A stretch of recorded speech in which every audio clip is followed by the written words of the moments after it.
In February 1959, deep in the northern Ural Mountains of the Soviet Union, 9 experienced hikers vanished without a trace. When rescuers finally reached their camp, they found something that made no sense. The tent was still there. Their supplies were still inside. Their boots were still neatly arranged near the entrance. But the people who had been sleeping there were gone. And what happened next would become one of the most enduring mysteries of the 20th century. To understand the story, you have to picture the Soviet Union in 1959. The Cold War was shaping the world. Scientific achievement, endurance, and exploration were celebrated as symbols of national pride.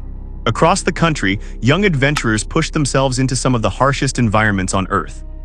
One of them was Igor Dyatlov, a 23-year-old engineering student. He organized a winter expedition to earn the highest hiking certification available in the Soviet Union.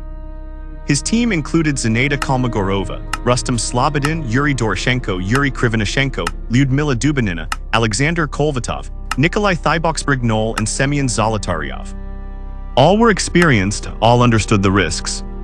The plan seemed straightforward. Travel through the snowy wilderness and reach Otort Mountain, one of the most remote areas in the region.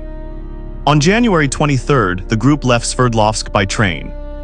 Photographs from the journey show smiling faces, jokes shared between friends, and the confidence of people beginning an adventure they believed they would complete together. A 10th member, Yuri Yudin, turned back early after developing health problems. It was a decision that would save his life. The remaining 9 continued deeper into the mountains. The weather deteriorated. Powerful winds swept across the landscape, visibility dropped, temperatures plunged far below freezing. On February 1st, the group set up camp on the slope of a mountain known by the local Mansi people as Kalet Siekl. Its name is often translated as Dead Mountain.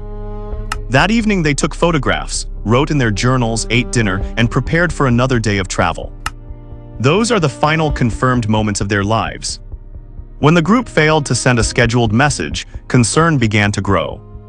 A search operation was launched. Students, volunteers, military personnel, and rescue teams combed the mountains. Then, on February 26th, searchers found the tent. It was partially buried by snow. What they discovered immediately raised questions. The tent had been cut open from the inside, not torn by weathers. God, as if the people inside had needed to escape immediately. Footprints led away from the campsite. Some appeared to have been made by individuals wearing only socks. Others seemed barefoot. The tracks descended toward a forest nearly a mile away. Near a cedar tree, rescuers found the first 2 bodies. Yuri Doroshenko and Yuri Krivonishenko. They were dressed inadequately for the brutal cold. Nearby were signs of a small fire. It appeared they had desperately tried to survive. Over the following weeks, more bodies were discovered between the forest and the tent. Igor Dyatlov, Zinaida Kolmogorova, Rustam Slobodin. Their positions suggested they had attempted to return to camp. Then the snow began to melt. In May, investigators found the remaining 4 hikers in a ravine. Lyudmila Dubinina, Alexander Kolvatov, Nikolai Thiboksbrignol, Semyon Zolotaryov. Their discovery deepened the mystery. Some had suffered severe internal injuries. One body showed massive chest trauma. Another had a significant skull fracture. Yet there were few external wounds corresponding to those injuries. The official Soviet investigation eventually concluded that the group died because of what was described as an unknown compelling force. The case was closed. But the questions never disappeared. Over the decades, theories multiplied. Some believed the hikers encountered secret military tests. Others suggested a conflict with local tribes, though investigators found no evidence supporting that idea. There were claims involving espionage, hidden weapons programs, even extraterrestrial encounters. Each theory gained attention. None fully explained every detail. Modern investigations have taken a more grounded approach. Researchers re-examined weather records, terrain data, and survivor behavior in extreme environments. In 2020, Russian authorities concluded that an avalanche-related event likely triggered the disaster. According to this explanation, dangerous snow conditions may have forced the hikers to leave the tent suddenly during the night. Disoriented in darkness, freezing temperatures, and hurricane-force winds, they became separated and unable to return.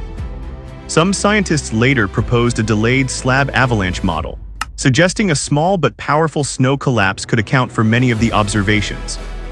For many experts, this remains the most plausible explanation. Yet even today, not everyone is convinced. Because the Dyatlov Pass incident was never just about physical evidence. It was about uncertainty. 9 skilled people entered the mountains. Only one came back. The photographs remain. The journals remain.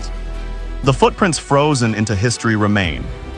But the final moments of Igor Dyatlov, Zinaida Kolmogorova, Rustem Slobodin, Yuri Doroshenko, Yuri Krivonishenko, Lyudmila Dubinina, Alexander Kolvatov, Nikolai Thibox-Brignol, and Semyon Zolotaryov remain hidden beneath layers of snow, time, and speculation. And maybe that is why this story continues to fascinate us. Not because we know what happened, but because, after more than 6 decades, we still cannot say with complete certainty what drove 9 experienced hikers out into the frozen darkness of Dead Mountain that night. So what do you think happened on that slope in February 1959? Was it a tragedy that science has already explained? Or is there still a missing piece of the story waiting to be discovered?